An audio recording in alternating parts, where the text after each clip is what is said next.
When everyone does, he's just having a good laugh about it. Pretty cool overall, and it seemed worth sharing. I think the most significant omission from that video that was pointed out to me in the comments and is explained in great detail by B on her Susie Undertale Tumblr account is the existence of typer values within the code of Undertale and Deltarune. Now, how dialogue is displayed and delivered in both games are associated with something called a typer value. These values store text characteristics like font, size, color, the speed at which it's typed out, and sound effects. Most characters have their own specific typer value that assigns all of those functions. Rather than having several values, one that means font, one that means size, etc., it's all grouped together as one consistent value. It's easy enough to imagine when you look at different characters like Papyrus or Torio. They're vastly different, and each character has their own unique typer value assigning all of those characteristics. In the Gaster video, I outlined in great detail the significance of the number 6 to Gaster. Now, in Undertale, all of these standard typer values, all the ones that are associated with characters in the game, just naturally progress from 1 to 111. Their number and order is probably pretty well just determined by the order they were added into the game. There's one very important exception to this. Entry 17, with its glitchy sounds, wobbly text, and wingdings font, is called up through a typer value of 666. Now, this is a very specific usage. This exact sound and font and all of that doesn't exist anywhere in Deltarune. At least not together like this as its own typer value. But that game does still have a unique 666 typer value. It's used throughout the character creation intro sequence, up until, will now be discarded, no one can choose who they are in this world, which uses a typer value of 2. And now, through this 666, entry 17 is connected to the character creation.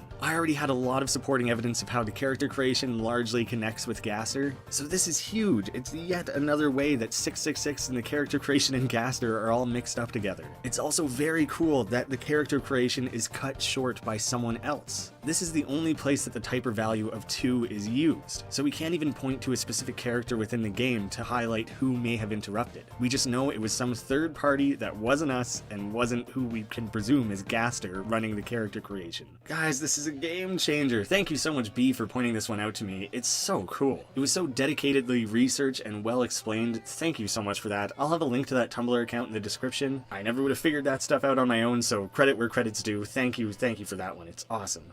There is a crumpled note in Alfie's trash can, written in all capitals, which itself doesn't tell us much. Gaster's writing so far seems to be in all capitals, going largely off entry 17. I know what you did. The more important part of this puzzle is the description of the note being written in a strange kind of handwriting. It must not literally be wingdings, or else we wouldn't read it at all. This is the same sort of massive hint given with the handwriting in Sans' workshop. But we do seemingly have an instance where Gaster writes in a more